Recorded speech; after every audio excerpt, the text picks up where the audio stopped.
Funding for the Stoller Report is made possible by a grant from the First American Title Insurance Company of New York. The First American Corporation is the nation's leading diversified provider of business information products and services that impact the major events of people's lives.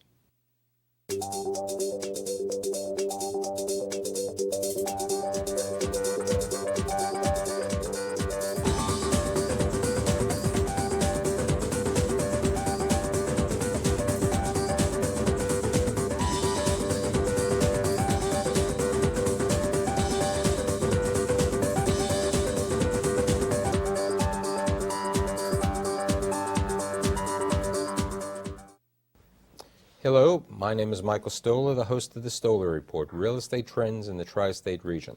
The topic of today's program is developments north of 96th Street. My guests this evening include Eugene Webb, Chairman of Webb & Brucker, Naomi Baer, Director of the New York City Partnership Office of Fannie Mae, Michael Caridi, Developer and Managing Partner of Magic Development Group and a Principal in Harlem Park Development. Deborah Wright, sitting next to me, President, CEO, and a Director of Carver Federal Savings Bank. And last but definitely not least, the Senior Partner of Stoudemire Balkin, Michael Balkin. I thank you all for being here this evening. At dinner, I was mentioning, I thought I was the oldest, but I'm really not the oldest. We have this decision. We'll figure out later on who's the oldest. We know who the youngest. And my young ladies are here.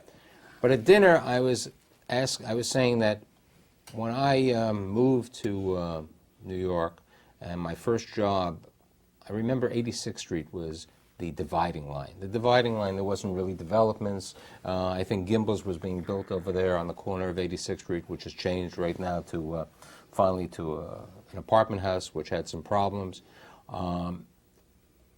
So that was 86th Street. Then in the mid or early 90s, certain developers tried to develop some apartment houses. I think it was on 92nd Street. Off 2nd Avenue, there was a large development. That was a failure, but that was one of the starts. Then there was 96th Street, and I think it was Related who built the project, and then there was the mosque. And 96th Street was the dividing line. The dividing line in retail, the dividing line in residential. And I can say today, the dividing line is not north of 96th Street. 96th Street has changed, and everything has changed over 96th Street. You ride down Madison Avenue, you walk up Madison, you see these magnificent townhouses. You go through 125th Street, you see shopping malls. You see totally different things. Cinderella is planning to open. Fairways on 133rd Street. So the real question is, what's been going on north of 96th Street? And tonight, I'm really going to ask certain experts to tell me what they see that's been going on in retail, commercial, residential, including Michael Caridi over here, who is planning to develop a Marriott Courtyard, coupled with hopefully a wonderful variety of stores, which we'll talk about, to tell us what their vantage point is and what's happening with the residential state north of 96th Street. Naomi, what's Fannie Mae have to say about what's happening north of 96th Street? Well, let me go back to when I opened the office for Fannie Mae, which was in the fall of 1995. And my friend Debbie Wright was the commissioner of the city's Department of Housing Preservation and Development, and trying to figure out a way that the city could divest itself of all of the homes and properties that had come into city ownership, and came to the private sector and said, be our partner. We want you to help us be able to do this and be able to transform some of these properties into privately owned residences. At the time, we struggled with it. We struggled to be able to find the financing terms. We struggled to be able to find the comparable appraisals to be able to get the value because the development hadn't been there. So you're saying there was no development in residential in 1992? There's very little development that wasn't deeply subsidized, low-income development. That was what was going on in the community for the previous 10, 15, 20 years. So there was no private market development even with government But where were programs. people living? I mean, you've been in the market for, you've been in Harlem north of 96th Street for 40 years, you said to me. I think so. Okay? People have been living over there.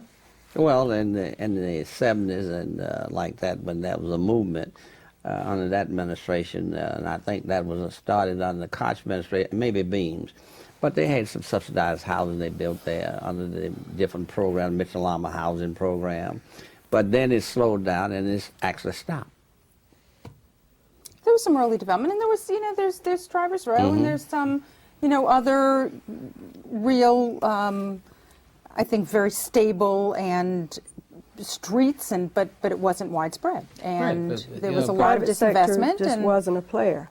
Well, The private sector wasn't a player. there. Government did it. Private sector wasn't a player. We couldn't find market comps for the kind of properties that the city wanted to do. And we struggled with it, and we figured out a way to be able to do it. We figured out a way to be able to provide mortgages with as low as 5% down. We've come a long way since then, but this is 9 years ago for 3 and 4 unit properties, which were some of the brownstones, to be able to sell them with a minimum amount of government subsidy. And we've come an awful long way since 1995, which is just really, I think, in 9 years to see the tremendous amount of development that's happening, a lot of it with private sector financing from both the construction side and the permanent side, transformed the Madison corridor, transformed a lot of the community. But when would you say, I mean, something interesting happened. As you know, we're on the CUNY network.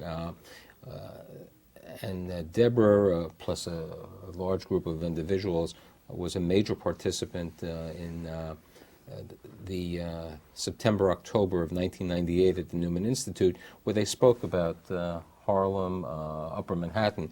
And Deborah, Call me Debbie. Debbie basically said, we have 520,000 people north of Central Park. The number of people we have more people than Seattle, Atlanta, or Cleveland. And we have them in 7 miles, okay? There are a lot of folks with cash to spend money, very few opportunities. It's local because of a lack of supply and quality retailers, okay? And Debbie, at that time, was At the empowerment zone. at the Empowerment Zone, which was created in 1993 to help develop. But would you say nothing happened until the real changes took place in 1993? No, I think a critical mass of things happened. I mean, very few people knew what really was going on in Harlem. Mr. Webb saw it happen in real time, but from the end of the 50s to the end of the 70s, this community lost 52% of its population. So you ask, where were the people? They moved. The people that were middle class that could move, moved. They moved to Queens. They moved to Westchester, Jersey. And so there was this huge exportation of the backbone of a community. But there was a large growth in Washington Heights. I mean, the Moving Latinos, north, moving north. But again, remember, we're talking about end of the 50s to the end of the 70s. And so you had, when the customers moved, guess what? The stores moved with them. You had an enormous crime issue, drug issue, following a couple of recessions. And major disinvestment of real estate. of course. And so what Naomi talked about was kind of the bottom of that, which is, okay, we show up, and the city of New York in 1994 owned 55,000 units of housing. And I think very few people have a sense of how devastating that is. All of those properties were in 10 community boards around the city. I read when I was housing commissioner that at one point, between the city, the state, and the federal government, the public sector owned almost 60% That's true. of the Harlems of the world. And so when we set out, she's absolutely right, when we set out to sell even brownstones in landmarked communities, there were no buyers. Which I wish I would have bought. I wish I had too. I wish we all had. But those buildings, literally, we couldn't get banks, and now I'm a banker, so it's embarrassing to say that, but the biggest fights we had But that's why at the we're time, happy that you're a banker of a the successful transition bank. here, But so the private sector said, look, we don't see a market there. If you prove that there is, we'll be there. And so with Fannie Mae's help and the city essentially donating the buildings and providing the first money in, the risk money, Fannie Mae dived in, some very aggressive developers, real estate people, banks dived in. And guess what? They created a market. Now those same brownstones are selling for $1 million plus. And I'll also say the community fabric, the people that were left behind, the community institutions like the churches and the community boards and others, really put a lot of pressure on City Hall. And our City Hall, between Ed Koch, David Dinkins, Rudy Giuliani, and now Mayor Bloomberg, put more money into housing, Mike, you know this, than the next 50 cities combined in the United States. Speaking about that, Mike, besides being the managing partner of a very prominent law firm, you came from the city. You were in government at one time in your life. Right. I used to run economic development in the Beam administration. Right. Before I went over to the honest side of it. But besides the honest side of it, you also were responsible for, as I would say, implementing a lot of changes in the city, you know, in zoning and different uses. What did you see happen in the changing of zoning in north of 96th Street? Since, you know, Naomi really said it was Naomi was with New York State Housing Finance Agency before that, okay? right. And, you know, and I'd say 94, 95 was the change. I mean, my great Well, story. that's when it started. Right. When going back a number of years ago, I used to be in the financing business, and I do remember going up to Washington Heights and going on top of the roof, because when you finance a building, you would go on top of the roof to see the condition of the roof. And I had a colleague there, and we took a picture, and half the people ran away because they thought that I was going to take their green card, that they didn't have green cards, okay? And, you know, the neighborhoods have changed, okay? Besides, in the last 10 years, the zoning, the changes, what have you seen? And what's happened, you know, in the area north of 96th Street? Well, I'm going to both answer your specific question, and I'm going to use it to launch off into... As you realize, people on the show, we would like everyone to, you know, open their comments at any time, because at dinner everybody was making comments to me. I didn't have a minute to speak. Sure. Well, when I was in government, it was the mid-'70s, and basically the approach then was very much government-driven development, whether it was through the zoning mechanism or there was a technique used very substantially then, urban renewal, which has been discredited, but it was basically the government initiative, government money, and the private sector sort of tailed along behind that. The main change that we made, which we did in the last days of the Beam administration, and it came about only because the city was in bankruptcy, was to create incentive programs. The city wasn't in bankruptcy, it was near bankruptcy. Effectively It was close. Bankruptcy, right? And in fact, we created the first, I created the first incentive program, which was a real estate tax abatement program that we really did to make the Commodore Hotel project viable. And that program was not just project-oriented, but is really intended to start off a new philosophy, which is to use government powers to stimulate private investment. So that sort of created the infrastructure, and then both the city and state built on that. However, when I came out of government in '76, in fact, my first client was in Harlem, working in the quasi-public sector in Harlem. And for at least 10 years after that, the emphasis was purely on politically driven, public policy driven projects. Government money, very little private investment, and with policies set by the local politicians. Now, fortunately, there was a fairly high quality of local politician at that point, and the only thing that I can say negative about them is that it took a long time for the evolution to come about from being politically driven to being private investment driven. But I think it was necessary because in the early 70s, up to the mid 80s, as Debbie was saying, there was a continuing disinvestment of both people and investment in those areas, so you needed the government to step in and create the infrastructure. Right now, what you have is almost totally private-driven projects, although still based on a lot of government incentives. And two things are very prominent to me in thinking about this. One is that the changes in Harlem, to me, are a reflection of changes that are going on throughout the city. There's really macro forces at work that are bringing people back into the city. Some of those macro forces are economics, I'm sorry, immigration. Some of those macro forces are the reduction in crime, the better policing, and just the better infrastructure that you have in the city. But Harlem is not unusual. The boundaries are being pulled back everywhere. The Lower East Side, Brooklyn, the Bronx. So the question here is, what's really special about Harlem? What particular changes have gone on But here? you know, it's interesting.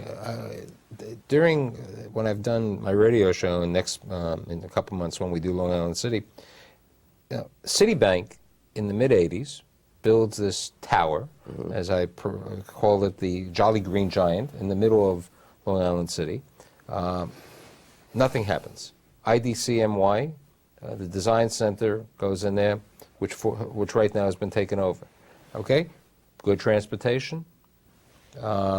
One building opens up right on the water maybe 10 years ago, and then Avalon opens up a building 2 years ago.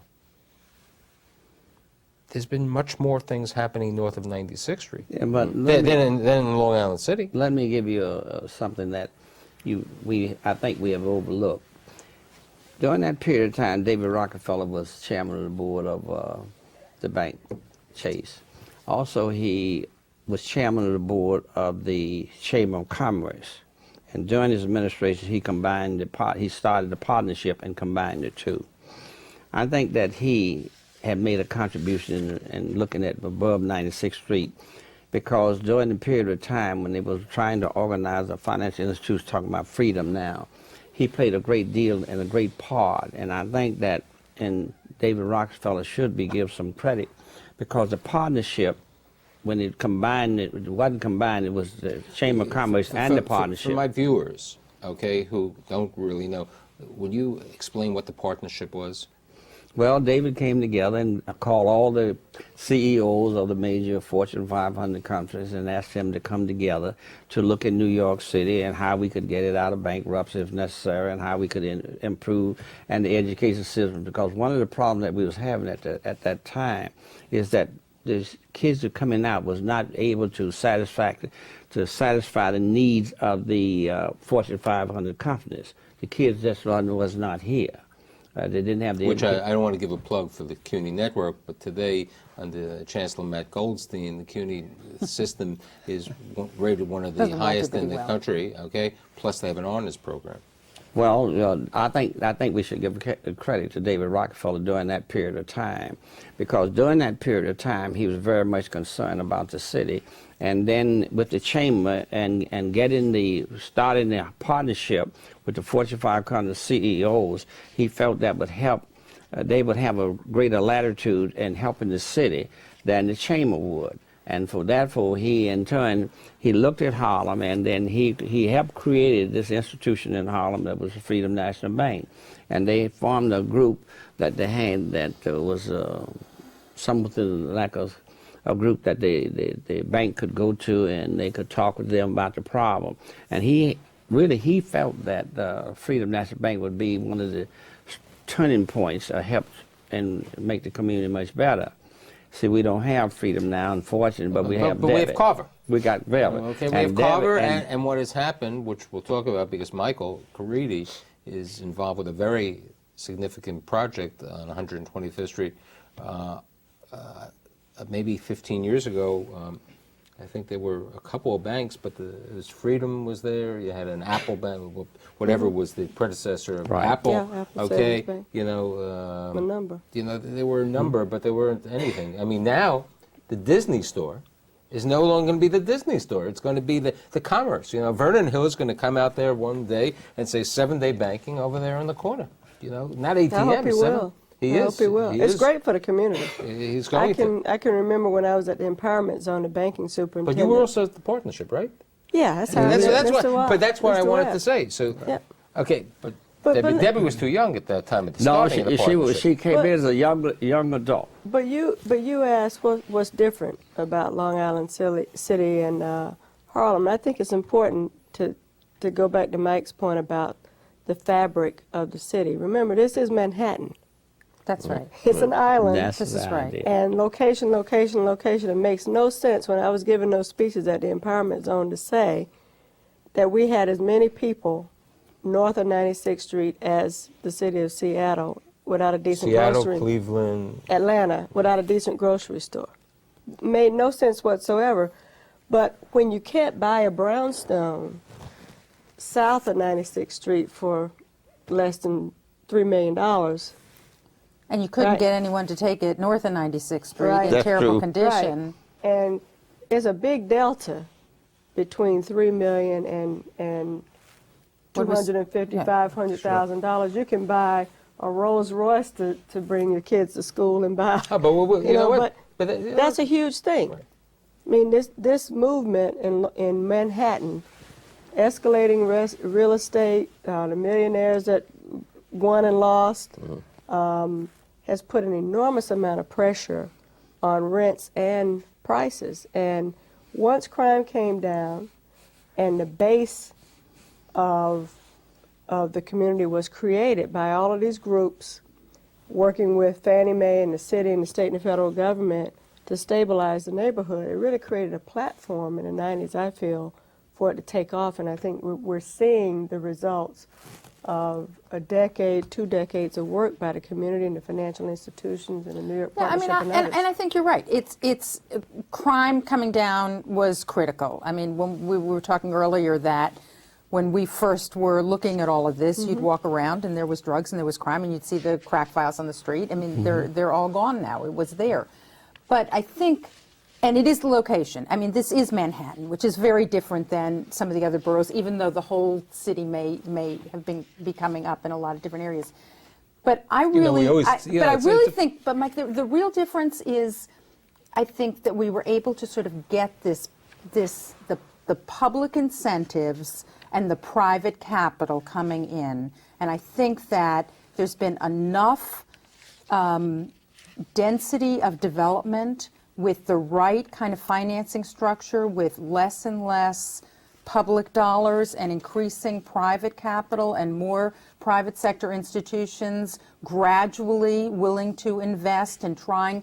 You know, we started out in the housing arena with limited equity co-ops that are more like a glorified rental that, you know, are home ownership, but not quite, and then moved gradually into a real sort of full-service co-op with an underlying blanket loan and individual share loans. And I think it's all been an incremental process, but a lot of it was sort of building the core, building on top of each other, having there be a rational and sustained public policy, lots of private capital coming in, and it worked over a long period of time. Some really visionary leaders that were based in the community. Mr. Webb knows them all. You had Gene McCabe, Absolutely. you had Reverend Preston Washington, you had the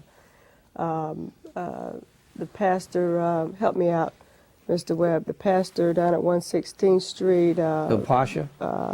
The pastor that Walker. Pastor Walker, Reverend Butts. I mean, But- you had people who really dived in to be partners with the private sector to get this and done. you talk about Reverend Butts, okay? Reverend Butts, I think from the pulpit in 1986, said, we have to help the community, and not only help the community, we have to create jobs, we have to create business, okay? And that's why, okay, it took 3 years after he was on the pulpit, okay? The Abyssinian Development Corp did not begin until 1989. You know, and has grown from. But he said, we can't complain about gentrification if we won't buy our own homes. So he bought his home in Harlem. He's still saying that from the pulpit. So he lives in the community. He's preached that from That's true. the pulpit, as have other pastors.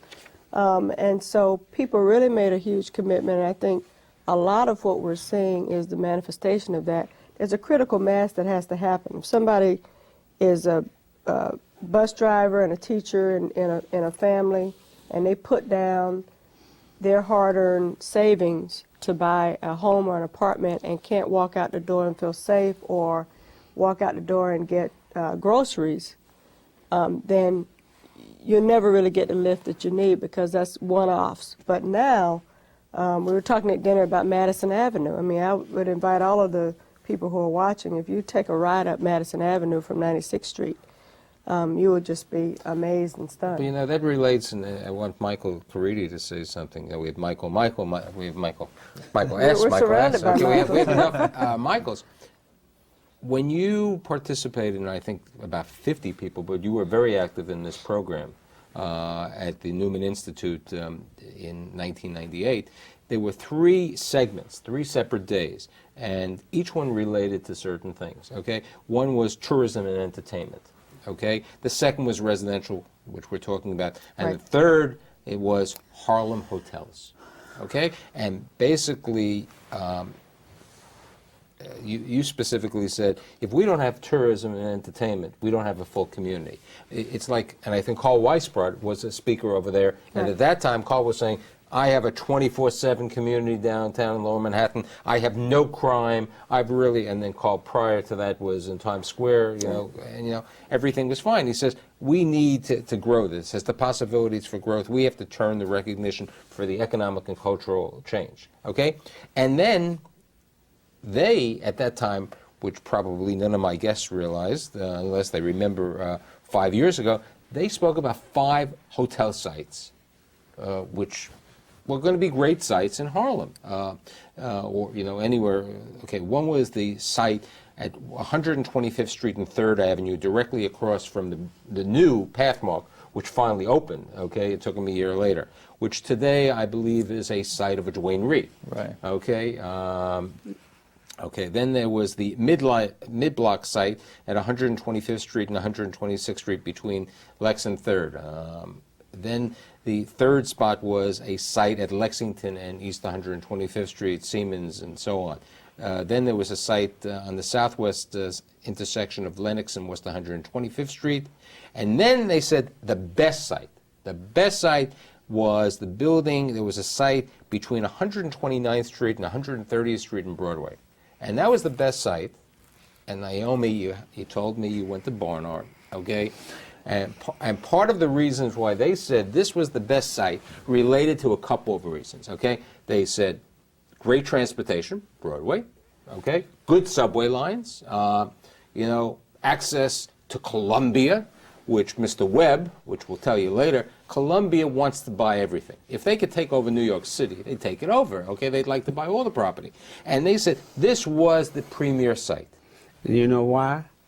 Because they, at that particular time, they felt that Columbia, with the faculty, the visitors, students, that they would be able to, the hotel could flourish there. And with New York Presbyterian Hospital. And then the hospital was there at 168th Street, and they felt that because of 120th Street had access to the airports and the trains and the subway, that would be the best site, but it was not in Harlem. 129th Street? No, No, over on Presbyterian. Broadway. Okay. Over on Broadway. Broadway is not north of 96th. 168th and Broadway. Okay, that's getting close to Washington. That's getting close Okay? to Washington So, Heights. But so when you're speaking of Harlem, we was talking about Central Harlem We're now. talking north So the of- basic north of reason they went 96th. up there in that section because they would not be what they felt was in Central Harlem. But there was a hotel, okay? There was a hotel known as the Teresa Towers, Oh, okay? that was it. Located That was at a 7th Avenue hotel. and 125th Street. It's called Teresa. It was called the Hotel Teresa. That was the wall Date off. backs to the 1910 and all to the 1971, known as the Waldorf of Waldorf. Harlem. The Waldorf of Harlem. That's true. And what now, with Michael's partners at Harlem Park, Michael has a vision, and he's hoping to build, and I don't think it's going to be a hope, I think it's going to be a realistic situation, that he's planning to build a mixed-use property on a parking lot, which, strange as it may seem, Mr. Webb and myself happen to be on the board of the people who own the parking lot, the New York College of Podiatric Medicine, who's been there since 1911. And we voted for it. Okay, Yeah, voted for it. that's right. We voted for it. We voted for it. We were all in favor. We wanted to see it happen. And right now, Michael Caridi is planning to build a facility with 75,000 square feet of retail, 250,000 square feet of office, Class correct? A office space. Right. And 160,000 square foot approximately of putting a Marriott courtyard. Correct. Which, with a banquet room, which is what Debbie said at dinner, and Naomi said, there's not enough place where I can put, where do I put them in? There's no place. And what we also said at dinner, which related to Debbie's comment and to Michael's comment, what Musk, when they built the hotel, the Marriott in Brooklyn, they didn't think anybody. The catering is the best thing. There's a need. There's a need. The time has come. People have been going to Midtown Manhattan for all their functions and things like that, but now Harlem needs a hotel. Upper Manhattan needs a hotel.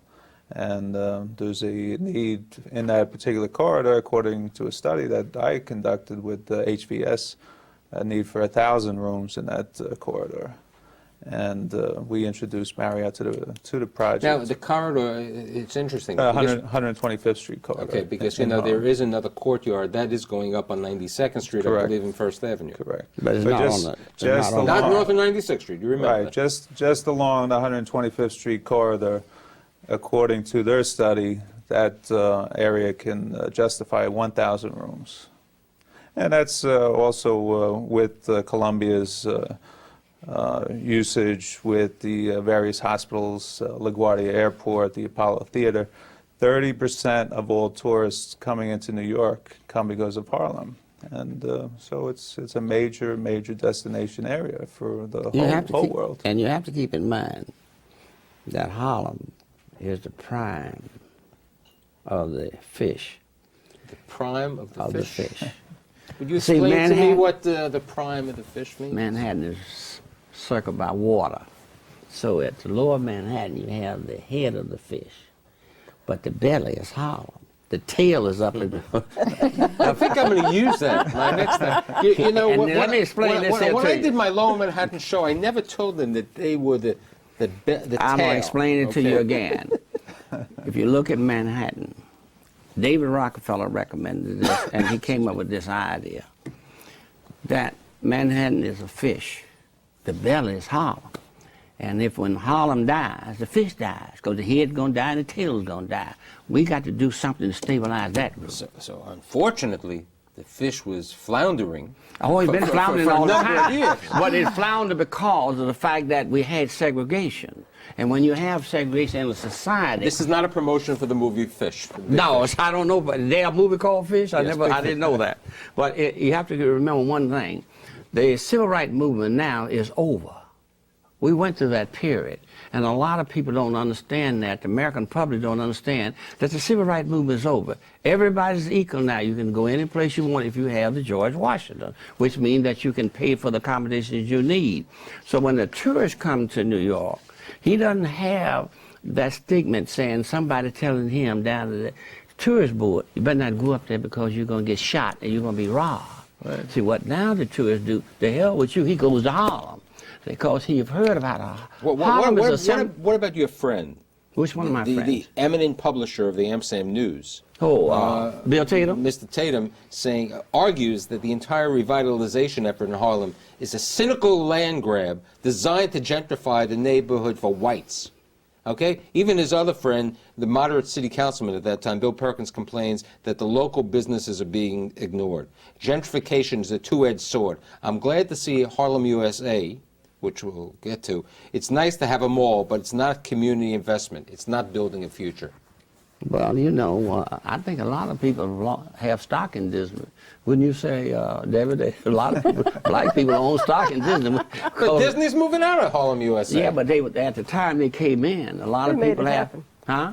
The visibility of that first commitment really allowed other people to come in. But what a lot of people don't know is that the people that own the land that Harlem, USA is built on is a local community group. The local community. How can you bring that empowerment to that that? is something which, which happens for most of, the residential developments in Harlem, okay, with, a community-based group, and also in the development.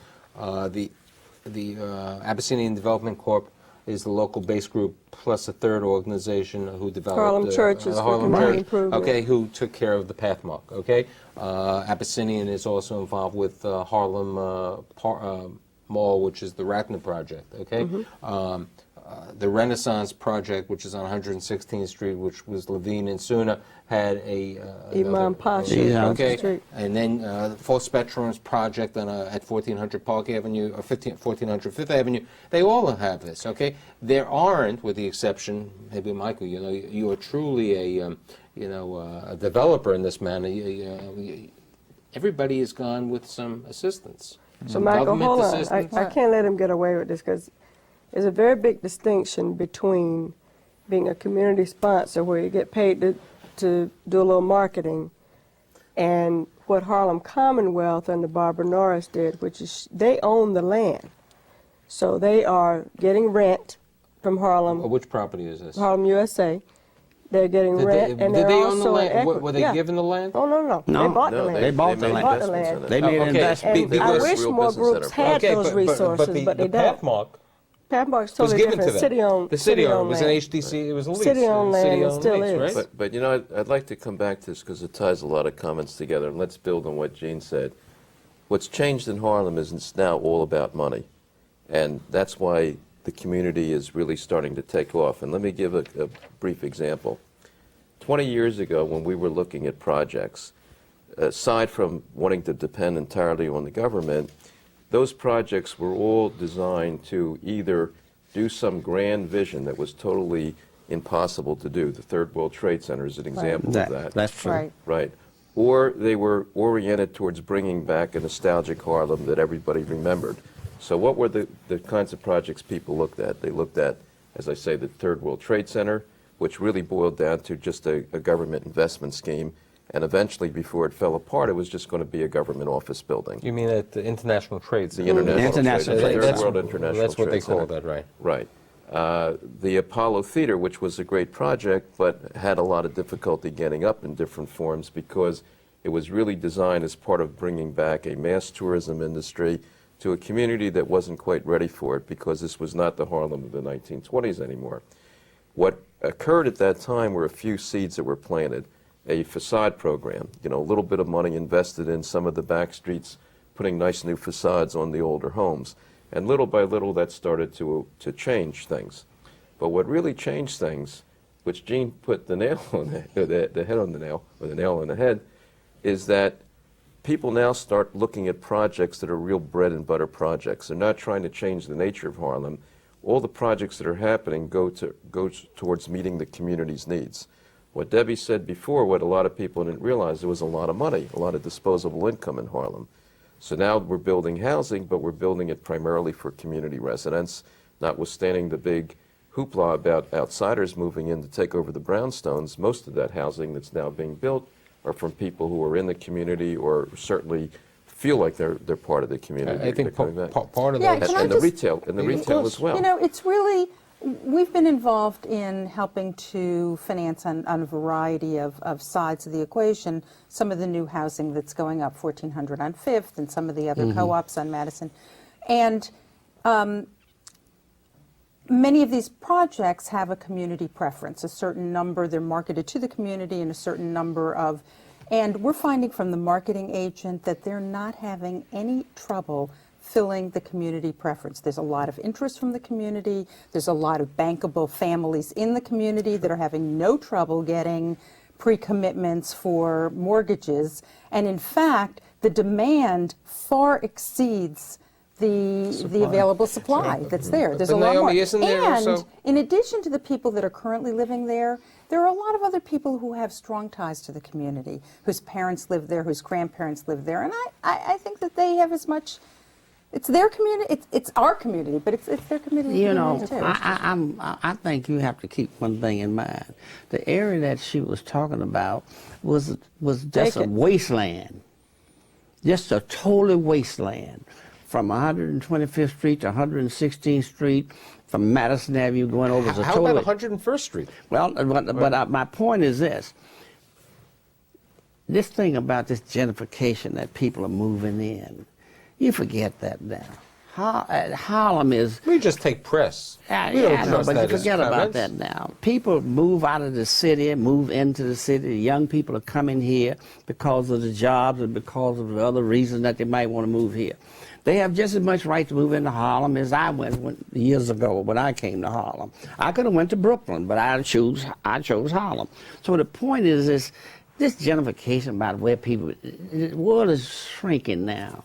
You got people live all over the world. You got people from Africa, different cultures in Harlem now. You know, I never knew too much about the Muslim religion in my life, but you go over there on 8th Avenue around 130th Street or 39th Street, there's a Muslim temple. All the Africans in there on whatever the holy day is, Saturday or Friday.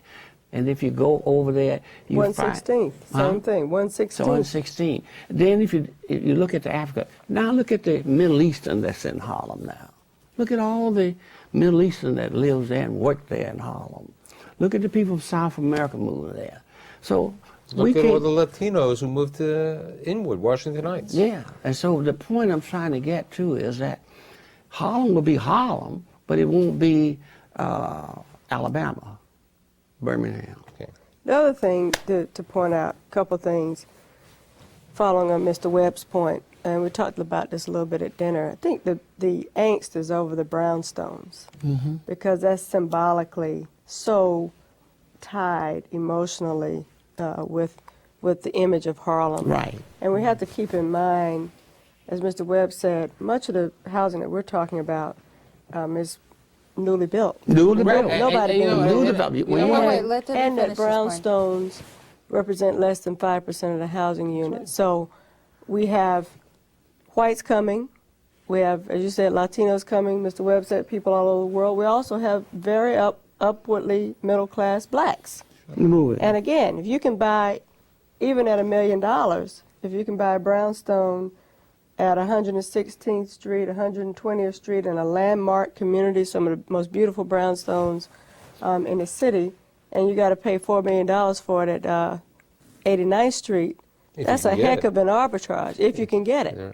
But I'd like, besides being the director of the New York City Partnership Office for Fannie Mae, Naomi is also the head of Housing First, which is all over the city, is trying to build affordable housing, which was created when 1990. It's trying to advocate for more affordable housing. Okay. Not And really you don't build build it for one group, you build it for the everybody. people, everybody. And relating to that, let's get closer to North and 96th Street. You have Kaposha Molis's project on First Avenue and 101st, which I think is a combination. It's a partial limited equity, it's a partial rental, it's offering a variety of things. And then you have Lenny Litwin, who is also called the Duke of York, who's building a luxury Glenwood property a block away, okay? So there's a lot of things, it's Manhattan. it's Manhattan. Yeah, there's a need for everything. It's Manhattan. Market rate, subsidized housing, whatever. Well, I mean, I think that's the point. New York needs housing. It needs Definitely. more housing, from housing to home, to house families that are homeless, all the way through middle income and even upper income families. We've been at record low vacancy rates since World War II, and it hasn't really changed. There's always a demand. You go anywhere in New York and you'll hear a housing conversation of one sort or another. Could I move my rent? Whatever the issue may be, people have issues with housing. And if we're going to remain a vibrant community, if we're going to be able to grow economically, if we're going to be able to help educate our kids, we've got to have adequate housing for a whole range of families and households, from those with special needs to those, two-income working families that support the lifestyle. And We just need more middle-class. housing, and we need to be able to build that housing where we have opportunities to do it. I think some of what we've done in Harlem, with the city being able to take all of the backlog of city-owned houses, put it back into the private sector, take the vacant That's land right. that was available, put it back into the private sector. It's been a great victory. We've been very successful in doing that, but we still need more. It's almost like, And the interesting the housing project monster. on most of these projects, besides the fact that they're building affordable, market rate, they're building housing for supportive housing. They're building housing for people who are formerly homeless. They're building housing for people, transitionary housing that they can, Right. And this is happening north of 96th Street. And this is what's helping the demand for retail. But, you know, But have and I you want- thought about one thing, though? Yes. You see, the economic and the George Washington dollar bill determines where people can live. Now, if a guy hits the lottery, a family hits the lottery and gets $100 million, he might move to Scarsdale. But if he works for the subway as a motorman and he can afford a house in Harlem or he can afford a house in Upper Manhattan, a house being an apartment. house, apartment, whatever he can afford, he moves there. It's no more. You see, you forgot to say I told you. Civil rights movement is over. It's people buy anywhere that they can afford. Okay. Right now, you got more young white adults that cannot afford to live down in Chelsea. South of 96th Street. That's the problem. That They South can't afford to live down there, but he can afford to live in Harlem. So it's very hip now. That's Harlem is hot. and the big problem is that people, under the HUD rules, affordable housing is you're supposed to 30% of your income should be used for housing. Right. In the city of New York, more than Forget about it. 50%, Forget 50% of their income, as high as 70% people. So people are saying, where am I getting the best dollar value? Okay, And if the housing in Harlem, he's going to buy. Okay, and the big question is, as I spoke to Lenny Litwin and his people, I said, you're building a Litwin project over here. He says, I'm giving you a Litwin project. Okay? The same project that if you go south of 96th Street, you go to my project on 92nd Street and York Avenue, you're going to pay $2,100 for a studio. If you come to my development on 101st, because my cost is lower, what it paid, you're going to be able to get that for maybe $1,200. That's right. 9 blocks. Imagine And then a you city. said, how far is 86th Street, Times Square, okay? I teach at the College of Podiatric Medicine. I could take Metro North one stop, wait to go to the hotel, okay? I could get on the Lexington subway and go 42nd, 59th, 86th, 125th Street. It's 12 minutes. And if you're on the A line, it's one stop to 59th Street. But you see, I'm From staying 125th. closer, okay? Right. But let's try But you to know take- what? The transportation has been that way since Forever. the 1950s. That's right. You know, that but didn't change. It it's didn't safe- suddenly get safe now. closer. It's safe. Safe. And it's Safety, clean. you know what? The Well, crime. it's crime. clean, You said it's before. safe. You said what you said before. There were needles. Okay, they were drugs. Right. You walk around. It's safer today. Okay, the city is safer. And there's also been zoning. And I wanted to bring up the parking lot that the College of Podiatric Medicine was zoned for residential. Okay, I think it was your firm who took care of the change in the zoning. Well, it's being changed now to Right. accommodate the hotel, because the government, particularly this administration, is very willing to use zoning as a stimulative tool to do development. So in previous administrations, this was much more ideological. It's a much more practical approach now, which ties in with sort of the way the whole marketplace is going, to Gene's view of the George Washington driving it. But let me point out about the government. Zoning is very critical because it changes things. It's the main reason why Citicorp never stimulated development in Long Island City, because there was not zoning in that area. They moved into a manufacturing area and they didn't change the Tune in zoning. April. We'll be talking about that. Okay. Use the Litwin example. His costs are so much lower north of 96th Street because of government assistance. That's right. It's not just that he can buy the land cheaper. He gets a 20-year tax abatement. That's right. He can use triple tax exempt bonds for his housing.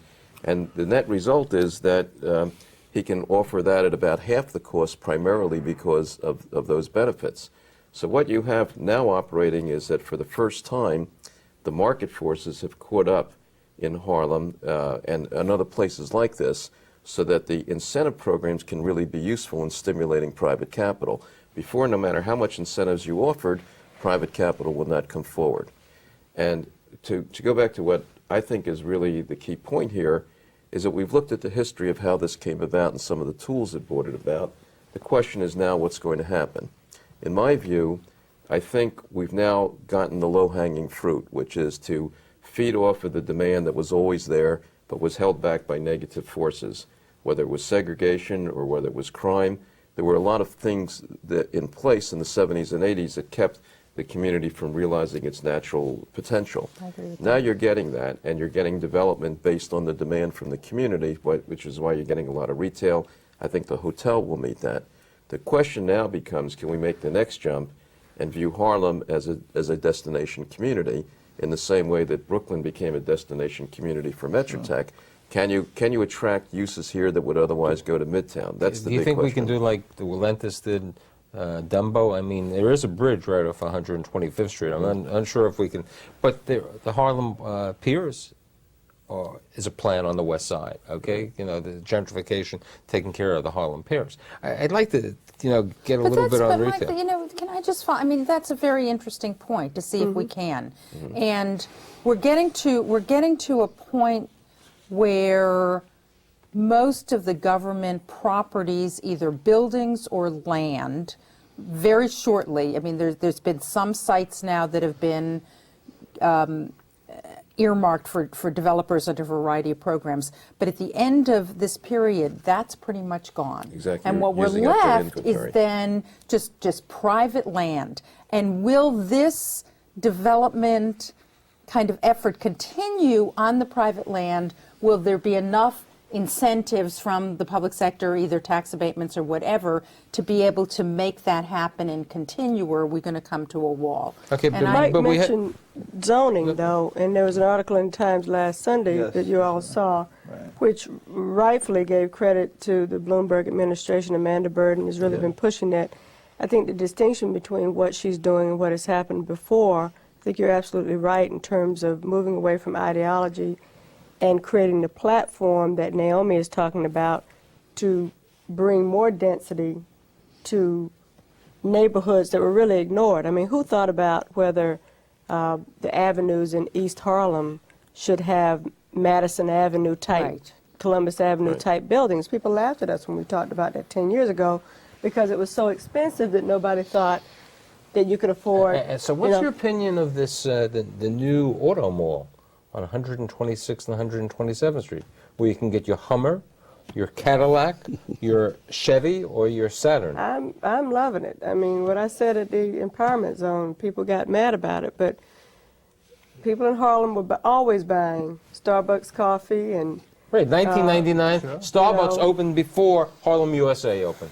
right. And my Starbucks is landlord- going to be moving into your property. That's right. Okay? My, yeah. my landlord at the empowerment zone, Gene Fader, your partner, did the community an enormous service because someone else had leased that space and he got mad at the Starbucks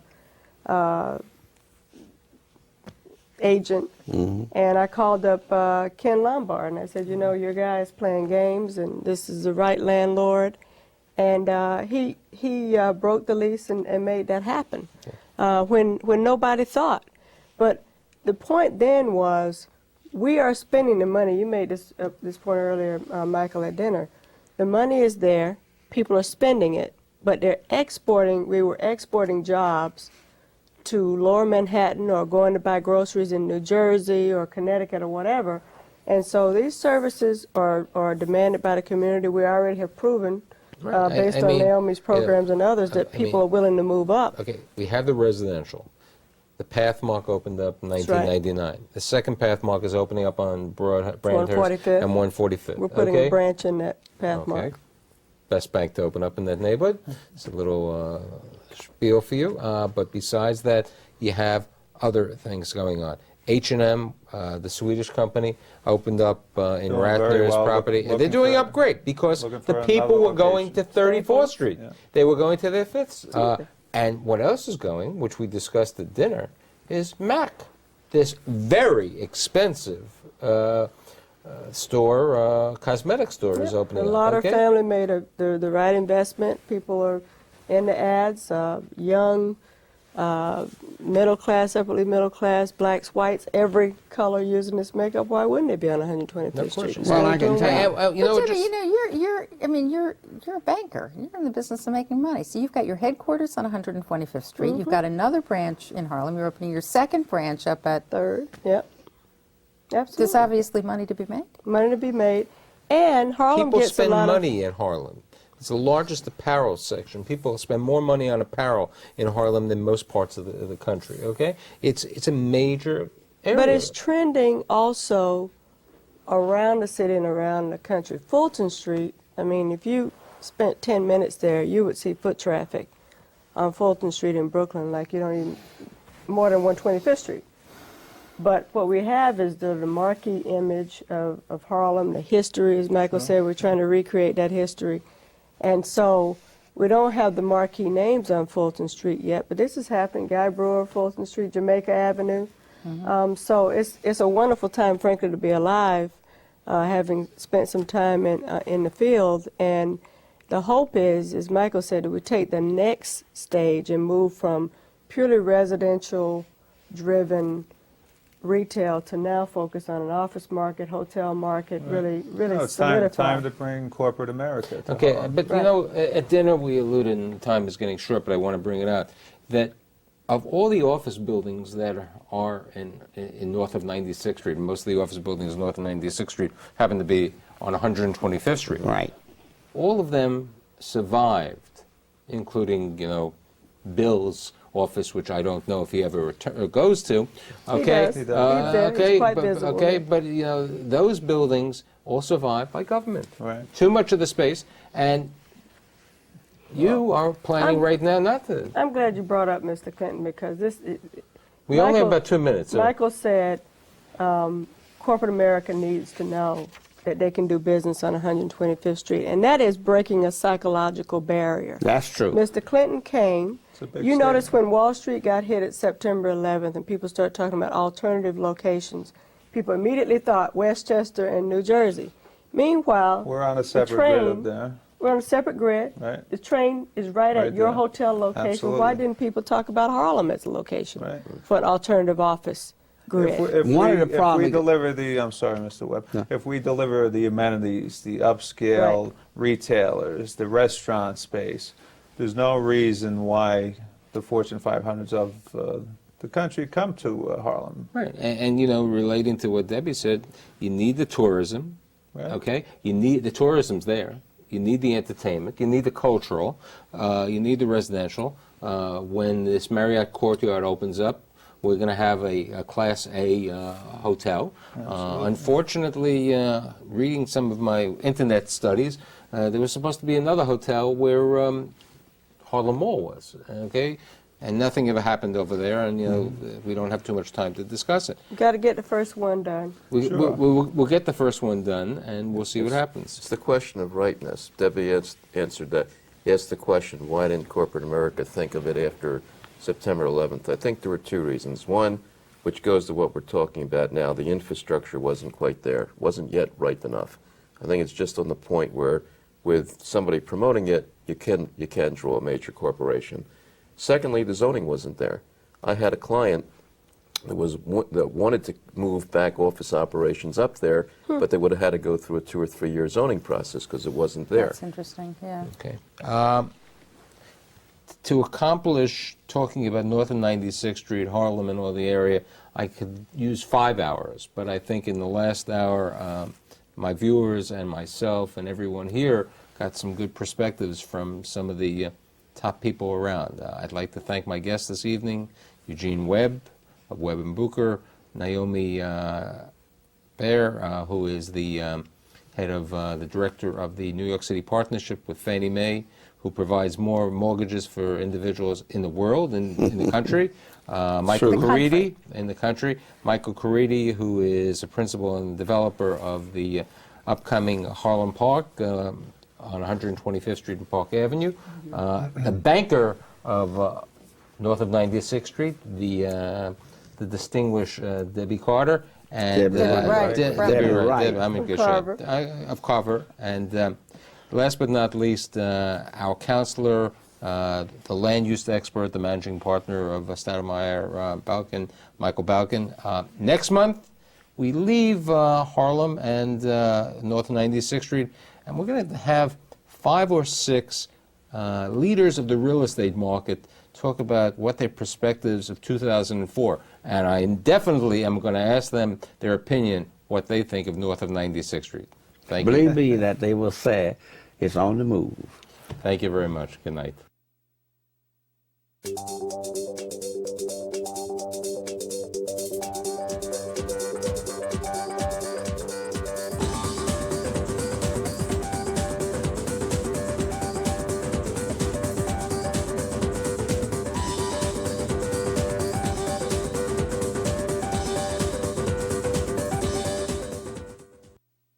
Funding for the Stoller Report is made possible by a grant from the First American Title Insurance Company of New York. The First American Corporation is the nation's leading diversified provider of business information products and services that impact the major events of people's lives.